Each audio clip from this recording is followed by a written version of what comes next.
दिल्ली शहर में रहने वाली ऐश्वर्या दिखने में बेहद खूबसूरत थी। अपने माता पिता धर्मेंद्र और हेमा की वो इकलौती बेटी थी, जिस वजह से वो उनकी बेहद लाडली थी। ग्रेजुएशन पूरी होने के बाद उसके माता पिता उसकी शादी के लिए लड़का ढूंढने लगे। मेरी बेटी अब जवान हो गई है, अब उसे शादी करके दूसरे घर जाना होगा, लेकिन मेरा तो ये सोच सोच कर ही बुरा हाल हो रहा है कि उसके जाने के बाद उसके बिना हम कैसे रहेंगे जी। इसी बात की चिंता तो मुझे भी खाई जा रही है हेमा।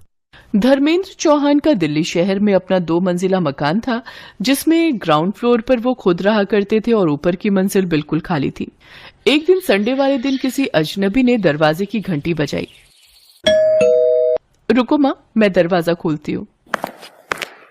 ऐश्वर्या ने जैसे ही दरवाजा खोला तो सामने एक बहुत ही हैंडसम लड़का खड़ा हुआ था, जिसका नाम था अखिल। जी मुझे पता चला है कि आप अपने घर का ऊपर वाला फ्लोर किराए पर देना चाहते हैं। आप यहीं रुकिए, मैं पापा को बुलाकर लाती हूँ। हाँ, क्या बात है, बताओ। अंकल, वो एक्चुअली मैं अपने पेरेंट्स के साथ 2 दिन पहले ही इस शहर में आया हूँ। मेरी यहाँ नई नई जॉब लगी है, तो मुझे आपका घर किराए पर चाहिए था। लेकिन बेटा, मुझे अपना घर किराए पर देने में कोई इंटरेस्ट नहीं है। अरे दे दीजिए ना, देखो तो बेचारा कितना मासूम लगता है। और वैसे भी कल को जब ऐश्वर्या ब्याह करके चली जाएगी, तब हम इस घर में अकेले ही रह जाएंगे, तो कम से कम और कोई होगा तो मन तो लगा रहेगा ना। आंटी जी, आपने बिल्कुल ठीक कहा। जब आपकी बेटी शादी करके चली जाएगी तो मैं आपका मन अच्छे से लगा कर रखूंगा, आपको बिल्कुल भी बोर नहीं होने दूंगा। अरे वाह बेटा, तुम तो बहुत अच्छी बातें करते हो और जल्दी घुल मिल भी जाते हो। एक काम करो, तुम अपने पेरेंट्स के साथ कल ही ऊपर वाले फ्लोर पर रहने आ जाओ। अगले ही दिन अखिल अपनी माँ आशा और पिता रमेश के साथ उनके घर में शिफ्ट हो जाता है।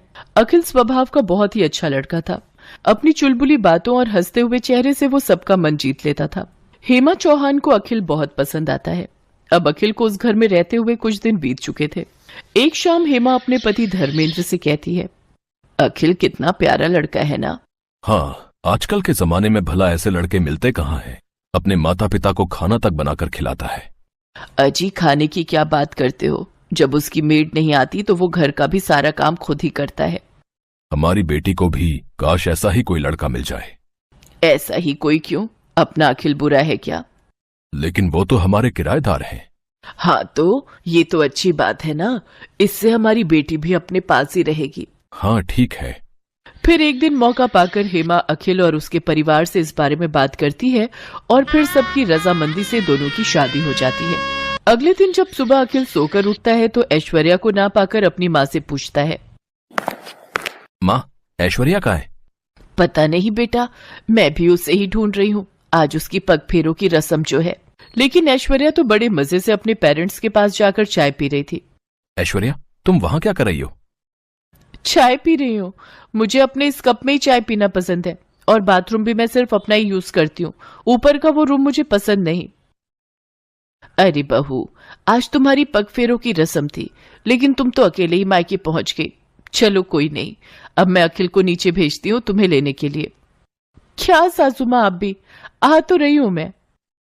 इसके बाद आशा उसे पहली रसोई बनाने के लिए कहती है, लेकिन 5 मिनट के अंदर ही ऐश्वर्या हलवा लेकर पहुंच जाती है। अरे वाह, हमारी बहू तो बहुत तेज है। 5 मिनट भी नहीं हुए इसे गए हुए और हलवा बनाकर ले आई। नहीं पापा जी, ये तो नीचे मम्मी ने बनाया था तो मैं ऊपर ले आई। बहू, अब वो तुम्हारा मायका है और ये तुम्हारा ससुराल। हाँ तो क्या फर्क पड़ता है। अच्छा वो सब छोड़िए और ये बताइए कि आप इस महीने का किराया कब दे रहे हैं? पापा ने कहा था आपसे पूछ लूं। लेकिन बहू, अब तो हम रिश्तेदार हैं, क्या अभी भी तुम्हारे पापा हमसे किराया लेंगे? हाँ पापा जी, मेरे पापा ना हिसाब के एकदम पक्के हैं। अगर आप नहीं दोगे तो वो मुझसे मांग लेंगे, क्योंकि अब मैं इस घर की बहू जो हूँ। ऐसे ही एक रोज जब ऐश्वर्या और निखिल अकेले में बैठकर बातें कर रहे होते हैं तो ऐश्वर्या की माँ उसे आवाज देकर नीचे बुला लेती है। ऐश्वर्या बेटी, कहाँ हो तुम? जल्दी से नीचे आ जाओ। कहाँ जा रही हो? अब ये तुम्हारा ससुराल है। मैंने तुमसे कहा था ना कि मुझे नींद अपने कमरे में ही आती है। इतना कहकर वो वहां से चली गई। अगले दिन अखिल घर का राशन लेने जा रहा था तो हेमा ने भी उसे अपनी लिस्ट पकड़ा दी। अरे दामाद जी, जरा ये मेरा भी राशन लेते आना। ठीक है आंटी, मेरा मतलब है सासू माँ। ऊपर वाले फ्लोर पर खड़े रमेश और आशा ये सब देख रहे थे। हे राम, ये ऊपर ससुराल और नीचे मायके में न जाने और क्या क्या दिन देखना पड़ेगा। ऐसे ही कुछ दिन बीत जाते हैं और ऐश्वर्या प्रेग्नेंट हो जाती है। घर में सभी ये जानकर बहुत खुश थे। देखते ही देखते उसे 7 महीने पूरे हो जाते हैं। उफ, यहाँ ऊपर वाले फ्लोर पर तो कितनी गर्मी है, एसी तक नहीं है यहाँ। मुझे ना इस प्रेगनेंसी में ये गर्मी बर्दाश्त नहीं हो रही, इसलिए अब मैं कुछ महीने अपने मायके, मेरा मतलब है नीचे ही रहूंगी, और जब बच्चा पूरे 3 महीने का हो जाएगा तभी ससुराल मतलब ऊपर आऊंगी। लेकिन ऐश्वर्या, ये बात ठीक नहीं है। कोई बात नहीं बेटा, जाने दे बहू को, ऐसी हालत में इसे परेशान ना कर। और ये 4 सीढ़ी नीचे तो जा रही है, जब तेरा दिल करे मिलाए कर इससे। नहीं मम्मी जी, ये बात ठीक नहीं। अखिल 10 दिन में एक बार मिलने आ सकते हैं। अरे आखिरकार वो मेरा मायका है ना, अखिल जी का रोज रोज वहां आना अच्छी बात नहीं। ठीक है बहू, जैसा तुम्हें ठीक लगे। काफी सोच विचार के बाद अखिल एक दिन धर्मेंद्र से मिलने नीचे जाता है। अरे आओ आओ दामाद जी, आज मैं आपका दामाद नहीं बल्कि किराएदार बनकर आया हूँ।